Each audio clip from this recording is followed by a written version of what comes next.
Okay, so question 31, the answer should be zinc carbonate, because for lead carbonate it should be lead 2 carbonate.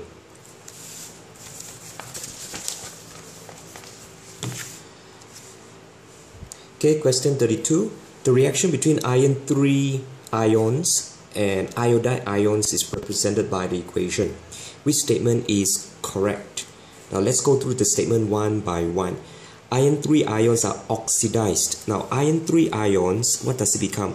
It becomes iron 2 ion. So it should be a reduction. And oxidized, that's wrong. So A is out. How about B? Fe3 plus ions are reduced by gain of electrons. Okay, this is correct because Fe3 plus to Fe2 plus, you actually need to gain one more electron. Okay, so the answer is B. Okay, question 33. Okay, the metals W, X, Y, Z are placed in the salt solutions as shown in the table. Now let's try to deduce what do all these no reaction, X is displaced, all these things, what do all these things mean? Now let's look at the first one. No reaction. Okay, no reaction between salt of W and W because both of them are the same. Of course, there is no reaction. Now, how about X is displaced? How do you deduce this? Now, X is displaced. Salt of X means, for example, XCl, X chloride. This is a salt of X. So, salt of X plus W, X is displaced. It means that you will, X is displaced means that X is being kicked out. So, you get X plus WCl. So which one is more reactive? X and W. So obviously it is W. Okay, so X is displaced means that W is more reactive. Now if you look at here, all these are sort of X, all no reaction. So basically what it means is that ZCl plus W, no reaction. So ZCl plus W, no reaction means Z is more reactive than W. Now likewise, ZCl plus X, also there is no reaction, which means that Z is more reactive than X. So this Z is more reactive than W, than X, than Y. So that means Z is the most reactive. Okay, so this one is from most reactive to less reactive to least reactive, means that X is the most reactive. From here, we can conclude that X is the most reactive. Now also, if you look at it in row-wise, you can find out that this X, all is no reaction. Now what does it mean? This one, no reaction means X plus WCl, there is no reaction. Okay, no reaction. It means that W is more reactive than X. Okay, so this one means W is more reactive than X. This one also, okay, X and X, no reaction. And this one also, Y is more reactive than X. Z is also more reactive than Z. Z is also more reactive than X. So this entire row here, no reaction, actually means that X is the least reactive. So just now over here, the conclusion is Z is the most reactive. And this row here, the conclusion is X is the least reactive. Okay, Z is the most reactive, X is the least reactive. Therefore, the answer is C. Okay, so for this kind of question, it's very important to look out the no reaction part. So from the no reaction part, then you can conclude which one is the most reactive, which one is the least reactive. Okay, 34. Which of the following explains why recycling ensures that metals will be available in the future? Okay, to make sure that metals will be available in the, because metals is a finite material, meaning that it is limited and it will run out one day. So the one that explain recycling ensures that metals will be available in the future would be there are only limited amounts of metals in the earth resources. Okay, 34. The answer is D. Yeah, limited amount. Now, question 35 is very similar to question 33. Okay, we look at the no reaction part. Okay, why no reaction. So this part means like this. This one, it means Y2 plus something, for example, AX minus. There is no reaction. So what it means is this X is more reactive than Y, because this Y cannot displace X out, cannot kick the X out, means that X is more reactive than Y. So this one means X is more reactive than Y, and this one means Z is more reactive than Y. It means that Y is the least reactive.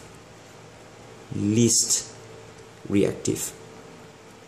Now let's look at which one is the most reactive. How about over here? Okay, how about we look at the no reaction? How about over here? Oops, what am I doing? Okay, no reaction. It means Y is the least reactive. How about here? Here no reaction, it means X is more reactive than Z. Okay, X is more reactive than Y. X is more reactive than Z. Okay, so that means X is the most reactive. X is the most reactive. Okay, so X is the most reactive, followed by Z, followed by Y. Okay, which one is the most reactive? In halogen, in group 7, you know that group 7 there's fluorine, chlorine, bromine, iodine, acetylene. Okay, higher it is, more reactive it is. This is more reactive. Okay, which since there are only 3 halogens here, so which one is the most reactive? Cl is the most reactive, followed by Br, followed by I, which means that this one must be Cl, this one must be Br, this one must be I. So what is the answer? The answer is X is Cl, Z is Y is I, so the answer is D. 35, the answer is D, correct. Okay, so again for this kind of displacement reaction, this is halogen displacement, this is metal displacement. For displacement questions, you focus on the row or the column that says no reaction. From there, you can conclude which element is the most reactive, which element is the least reactive. Okay, let's go to number 36. In which equation is the energy change delta H shown correctly? Now, first of all, you need to know delta H is positive. It means exo-endothermic. It actually means endothermic. That means absorb heat. When delta H is negative, it means, so this one means absorb heat. This one means exothermic. It means release heat.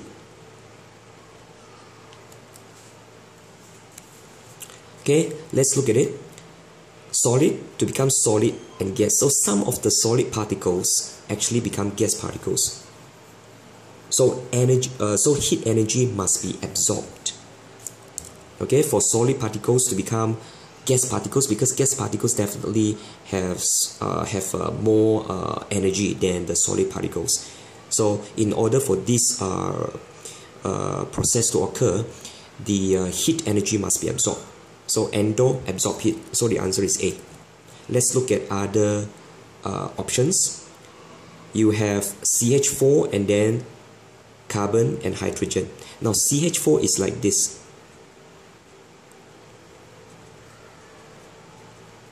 Okay, the bonds are like that.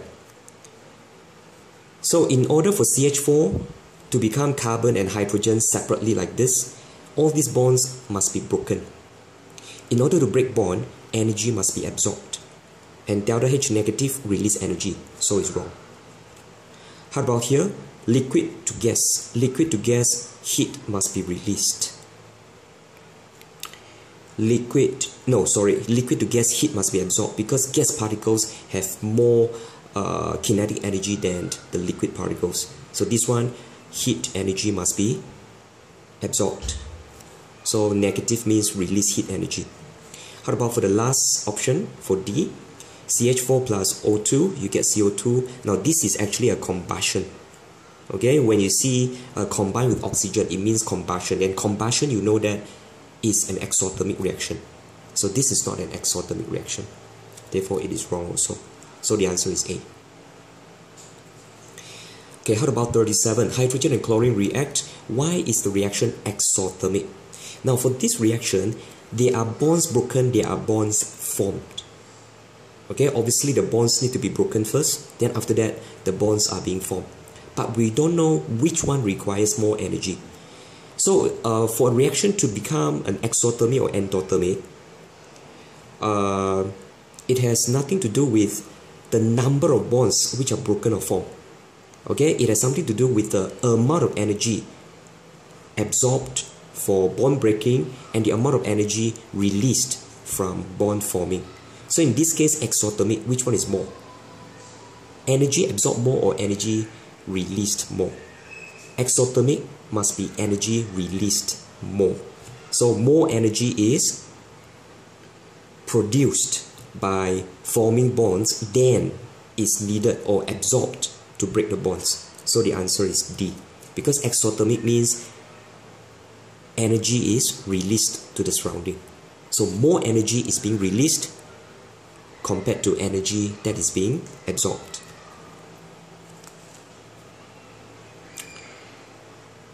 Alright, so this is speed of reaction question.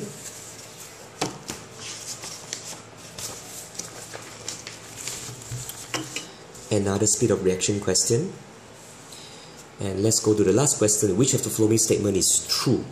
Both carbon dioxide and carbon monoxide are colorless and poisonous. Now, carbon dioxide is not a pollutant. Carbon monoxide, yes. Pollutant means it is poisonous. So carbon dioxide is not a pollutant, it is not poisonous. Meaning that if you take in carbon dioxide, you wouldn't die. But if you take in carbon monoxide, you would die. So the answer is A. Alright, that would conclude 2013 mid-year paper MCQ.